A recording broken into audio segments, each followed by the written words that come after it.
Zunaira, I think we have now the Federal Minister for Information and Broadcasting of the Federal Government of Pakistan, Minister Fawad Chaudhry Sahab. Thank you very much for joining us. I know you took time out from a very, very busy schedule today, so I'm really very grateful.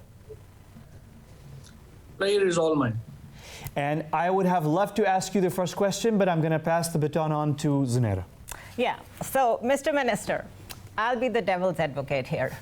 Because before you, we were discussing the whole issue of this abrogation of Article 370 by the brute force of India. And the ambassadors thought that we have not been very proactive. For example, in order to fight the cause for Kashmir in a successful way, we need to unite our own house first. And for instance, he said that there has not been a single debate in our parliament on the issue of Kashmir in the 2 years. How do you look at that? Well, I think Ambassador has not actually followed Pakistani parliament.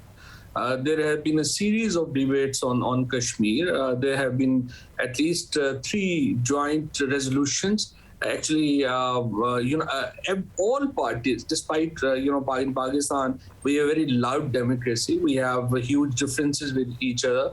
But when it comes to Kashmir, actually, all parties got together and we passed actually more than 3 resolutions in joint parliamentary debates. And there was a series of debates in the parliament. So I think the minister has not followed the ambassador has not followed Pakistani parliament. What about your government, Mr. Minister? Let me ask you about your government. How do you assess the response of your government to the crisis which was created by India, in all honesty? It's a crisis that none of us here really asked for. The Indian government created this crisis on 5 August 2019. So we found ourselves in the eye of the storm. How was the response of your government? How do you assess that? How do you measure it? Actually, Ahmed, it was something extraordinary. Why? The reason is that since Second World War, there's not a single annexation of, there is not a single example of annexation in the world. The India has actually tried to subvert the whole, I would say, the tradition that is now firmly grounded in international law, that you don't annex territories. What India tried to do on 5th August was actually something no government in the sane mind would have done. And unfortunately, there was a government who has no sense of international responsibility. They are not right-wingers, they are extremists. I mean, RSS philosophy is very close to Nazis. And as the Prime Minister Imran Khan has actually, defined and referred to this ideology of Nazis and to the ideology of RSS in the present Indian government in more than one speeches, they are very close to Hitler in their demeanor, in their attitude, in their actions. And it's only after Hitler, who annexed in the Second World War, they annexed Austria to Germany, this happened for the first time. So frankly, the whole world was actually stunned on the action of Prime Minister Modi. And the reaction after that, after the 5th August, within India and outside India, obviously reflects this, I would say, the magnitude of the attempt that Prime Minister Modi did in India by annexation of Kashmir, which is obviously not possible. And in my view, they can do more. Actually, they can try to convince the world. They can try to convince, the political parties within India, but. Just forget about the outside world. Even the political parties in India are not convinced on their on this action of Prime Minister Modi. Congress is on record, actually opposing this move. All Kashmiri leadership, forget about the leadership that is pro-Pakistan. All the Kashmiri leadership that historically actually sided with India is now up in the arms. So right. this action And has I just want to point out, I love the way, Mr. Minister, I love the way you described how India disturbed the international system by this annexation, which international order, Yeah, I love that. the peace and stability. Mr. Minister, we have been discussing that there have been examples like East Timor. Before you, we were discussing that. And we got the answer that we were expecting, that yes, when it comes to Christian communities, there has been action at international level. And there is an international order that stands with those oppressed people. But when it comes to Kashmir, demographic changes are constantly happening. A lot of things we do not know. What about pandemic? How they are getting the health care, how they are getting the right to move or the right to say, or the expression of freedom and all that. How do you think this world has transformed so negatively that only the economic interests of all the countries matter? And do you see the light at the end of the tunnel when it comes to the oppressed people of Kashmiris? Well, frankly, economic interests do matter. And as President Clinton said, it's all about economy is stupid. So we just cannot say that it doesn't matter. It do matter. But just look at the cost, what India is paying for this illegal occupation. If today India resolve Kashmir, what will happen in this region? India and Pakistan will become a normal neighbors. India, Pakistan, and China will constitute probably one of the most important economic regions of the world. True. We will be able to connect ourselves with Central Asia, and from the Central Asia, we will be able to connect with the European Union. So just imagine the kind of opportunity India and this region is actually missing because of this very irresponsible and I would say illegal and oppressive policies of Indian regime. Pakistan, India, China, this region can actually be the economic heartthrob of the world, which we are missing it. Mr. Minister, I have a question follow-up here. You've put it now so eloquently, the case for a better future for all of us in this region and a coexistence. Nobody could have put it in a better way. So my follow-up question for you, Mr. Minister, is this. If that's the case, and you're the information minister also, so you're a master at I would assume, at really convincing the public opinion. How can you and your government, and we in Pakistan actually, reach out to the Indian public opinion, the voters, and maybe even the political elite, and engage them on this vision that you just presented right now? Is it possible? How can it happen when, because of political reasons, because of diplomatic reasons, we are unable to engage each other? We're waiting for first steps. We think that India should make a first step. The Indians think that we should make a first step. We have made many first steps. Like we have been saying that we are ready to talk to. Exactly. Yeah. So how to move forward? I mean, how can you reach out to the Indian public opinion and convince them with that vision that you presented? No, I absolutely agree with Zunaira. Actually, we tried our best, and actually, if you just Prime Minister Imran Khan, not once, but I think at least 7 times, has given his vision about relationship with India. Imran Khan has obviously been is one of the very few Pakistani leaders who know India like back of his hand. Yeah, that's true. He has friends in India. He has the celebrity. He obviously enjoys celebrity status in India. So when I went to India, and they said that if Imran Khan do a jalsa in Delhi, probably the jalsa will be far bigger than he do in Pakistan.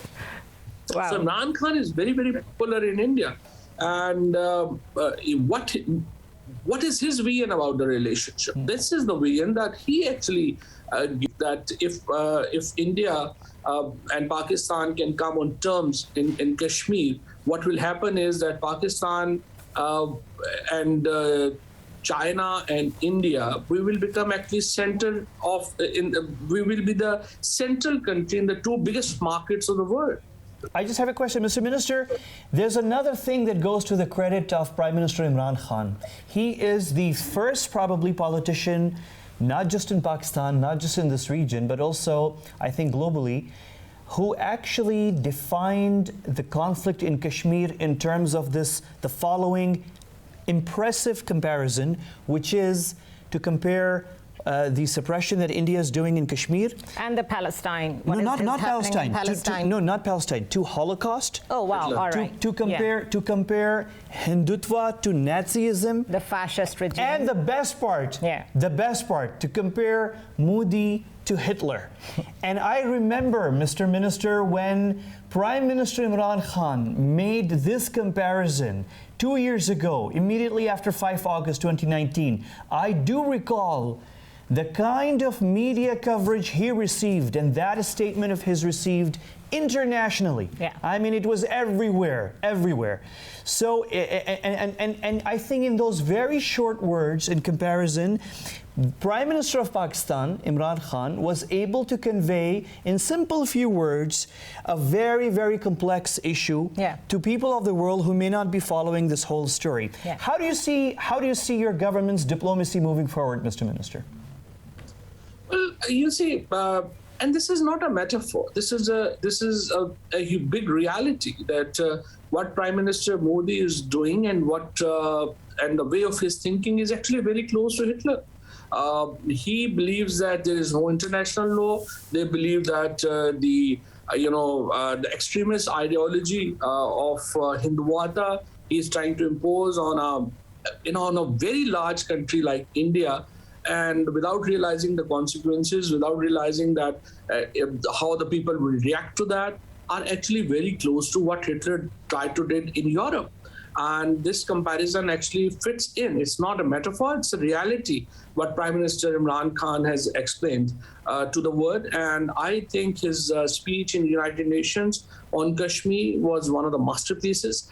And the diplomacy that Pakistan followed after 5th August was unique in its kind. So for the first time after, I believe after 65 years, the Kashmir resurfaced in United Nations. The Kashmir was in the British Parliament. There was a debate on Kashmir. There was a debate in European Union Parliament. So all over the world, the Kashmir actually came back into the main focus of debate.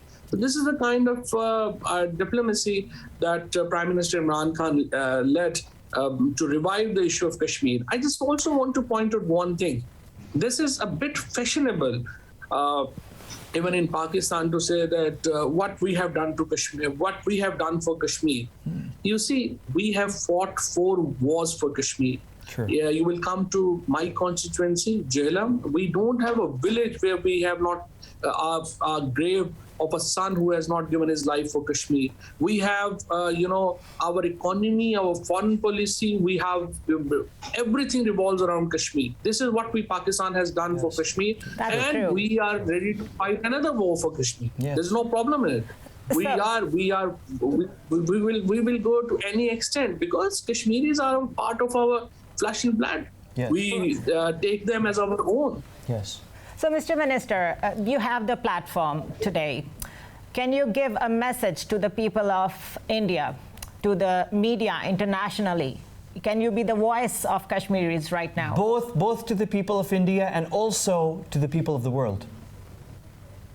Well, to the people of India, I would like to reiterate, we want to be a good neighbors. Our model for India is as of United States and Canada. We want to have such good relationship with India. And let, not an extremist ideology take over this dream. The dream of, the dream of a prosperous South Asia, the dream of the dream of independence, the dream of freedom. Each and every Kashmiri has a right to live that dream. And let's not be cruel to them. Let's not be cruel to ourselves. Let's not be cruel to the billions of people of this region. And I hope that people of India will force their government to shun this extremist ideology. I hope that they will rise to the occasion. What this United Nations resolution says, they say that let the people of Kashmir decide their fate. And the Prime Minister Imran Khan has gone to Kashmir and said, we will hold a referendum. If they want to be independent, they will be independent. So what more we can offer? This is the basic, freedom is a fundamental right of every human, and we are seeking this right for the people of Kashmir. This is the whole thing. And for the people of the world, I would like to say, India and Pakistan are two atomic nations.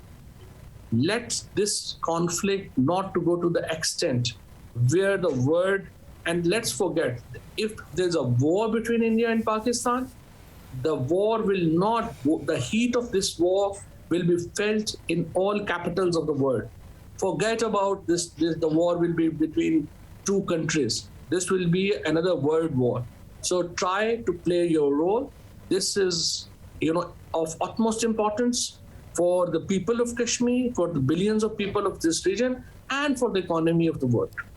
Right, right. Great two messages by the Federal Minister for Information of the Government of Pakistan, Minister Fawad Chaudhry Saab. This is a great message. I hope it reaches to the right people, and I hope also that saner heads prevail in our neighboring country. Listening to the great choice of words that you chose today for this message. And I think we are supposed to let the Honourable Minister leave us now, and thanking him, of course,